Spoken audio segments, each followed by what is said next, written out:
समझकर ही मौका दिया जाएगा। चलिए मैं आऊंगी आपके पास, पहले एक तस्वीर अपने दर्शकों को दिखा देते हैं। पर्यावरण है तो प्रकृति है, प्रकृति है तो हर प्रकार के जीव जंतु भी हैं।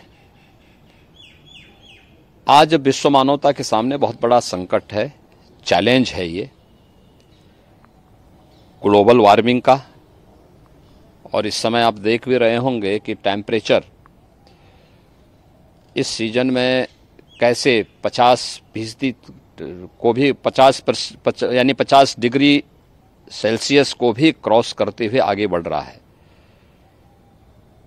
या कभी ग्लोबल वार्मिंग की चुनौती से जीव सृष्टि को जूझना पड़ रहा है, कभी ग्लोबल कूलिंग से कहीं पे अतिवृष्टि है तो कहीं पे अनावृष्टि भी है। इन सब के पीछे एक ही समाधान है, वह है पर्यावरण की रक्षा करना, अपने पर्यावरण को बचाना। हम लोगों ने उत्तर प्रदेश के अंदर इसके लिए प्लास्टिक को, सिंगल यूज प्लास्टिक को पूरी तरह प्रतिबंधित किया। रेन वाटर हार्वेस्टिंग के माध्यम से जो भी बरसात की हर बूंद पानी को संरक्षित किया जा सके, ग्राउंड वाटर के लेवल को मेंटेन किया जा सके। और प्रतिवर्ष हम लोग करोड़ों की संख्या में वृक्षारोपण का कार्यक्रम जुलाई प्रथम सप्ताह में जब वन महोत्सव होता है इस अवसर पर करते हैं। स्वाभाविक रूप से वृक्षारोपण हर व्यक्ति, 140 करोड़ की आबादी भारत में रहती है, उत्तर प्रदेश में 25 करोड़ की आबादी रहती है। अगर ये 25 करोड़ की आबादी प्रतिवर्ष एक एक पौधा लगा करके उसका संरक्षित करके उसको आगे बढ़ाने में योगदान दे तो अपने पर्यावरण को हम सुरक्षित रख पाएंगे।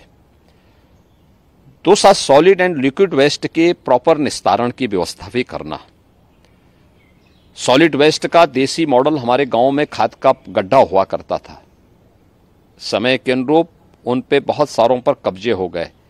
सरकार ने एंटी भूमाफिया टास्क फोर्स के माध्यम से भी उन्हें हटाने के लिए कार्रवाई प्रारंभ की। काफ़ी बड़ी सफलता भी प्राप्त हुई, लेकिन अभी इस पे बहुत कुछ किए जाने की आवश्यकता है। ऐसे ही हमें सॉलिड वेस्ट के प्रॉपर निस्तारण के साथ ही लिक्विड वेस्ट के लिए भी देसी मॉडल को डेवलप करना होगा। अगर हम इन सब चीज़ों पर थोड़ा भी ध्यान दे देंगे तो काफ़ी बड़ी संख्या में इन चीज़ों पर हम लोग जो ग्लोबल वार्मिंग की चैलेंजेज हैं हमारे सामने, इससे हम जीव सृष्टि को बचा पाने में सफल हो सकते हैं।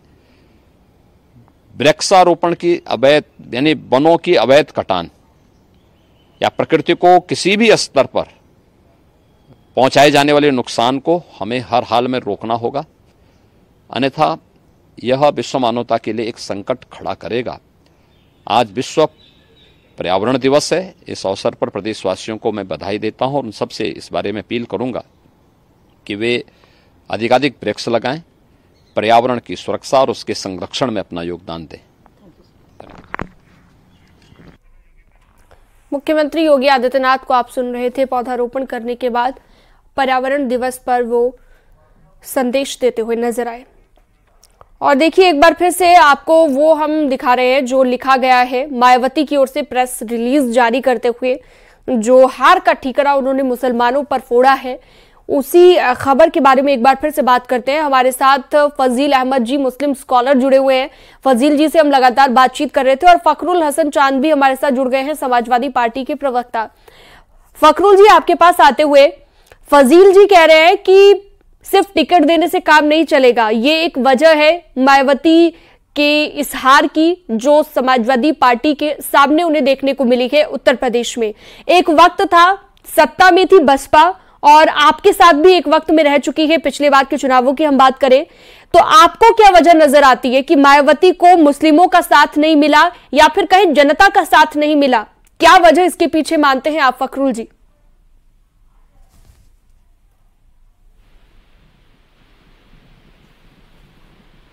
फखरुल जी आवाज मिल रही है आपको? तो लगता है संपर्क नहीं हो पाया है।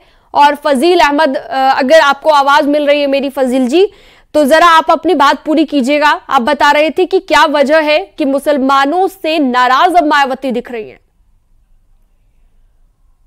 मुसलमानों को टॉप लेवल पर हमेशा 2-4 सिद्दीकी साहब भी थे और भी लोग थे, लेकिन ग्राउंड पर जैसे जिले स्तर पर, ब्लॉक स्तर पर वर्कर्स नहीं है। ये तो सभी पार्टियां करती हैं, लेकिन बहुजन समाज पार्टी खास करके उनका संगठन में कोई चीज नहीं होता और कभी भी मतलब हिस्सेदारी की जो बात होनी चाहिए वो नहीं होती है। और सियासी तौर पर मुसलमानों के ऊपर हर कोई जब हारता है तो मुसलमान को ही दोषी मानता है। अच्छा, नेशनल कोऑर्डिनेटर के पद से आकाश आनंद को हटाया गया, अपना उत्तराधिकारी जो पहले घोषित किया गया था उन्हें हटाया गया, उसके पीछे आपको लगता है कि कोई वैलिड रीजन नहीं था? तो क्या ये भी वजह बनी कि जो उथल पुथल एकदम से हुई पार्टी के अंदर, उस वजह से भी जनता ने नकार दिया? भाजपा के लिए कहा था कि ये आतंकवादियों की सरकार है, बुलडोजर चलाना न्यायोचित नहीं है। ये बात, इसी बात पे तो हटाया गया था ना उनको। तो आप अपनी ही पार्टी में अपने ही बड़े नेता के ऊपर आप इतना प्रतिबंध लगाएंगे कि उसको बोलने नहीं देंगे, उसके विचारों को रखने नहीं देंगे, तो कैसे काम चलेगा? आपकी एक पार्टी की विचारधारा है, आपको तय करना होगा कि आप मनुवादियों के साथ हैं कि समता मूलक समाज के जो दबे कुचले समाज के साथ हैं। आपको ये तय करना होगा कि लकीर की उस तरफ रहना है कि लकीर की इस तरफ रहना है। आप दोनों तरफ नहीं रह सकते। इस देश में एक लकीर खींच चुकी है, उस लकीर की उधर रहना, आपको रहना है कि इधर रहना, ये तय करना पड़ेगा। ठीक है फजील जी, और आप ये कह रहे थे कि सिर्फ टिकट देने से काम नहीं चलेगा, लेकिन मायावती तो ऐसा मन बना चुकी है कि भविष्य में मौका भी वो सोच समझ कर ही देंगी मुसलमानों को। फिलहाल बहुत शुक्रिया आपका तमाम जानकारी के लिए, बातचीत के लिए। और वक्त एक बहुत छोटे से ब्रेक का हो गया है। 11 बजे की तमाम खबरें आपको ब्रेक के बाद बताएंगे।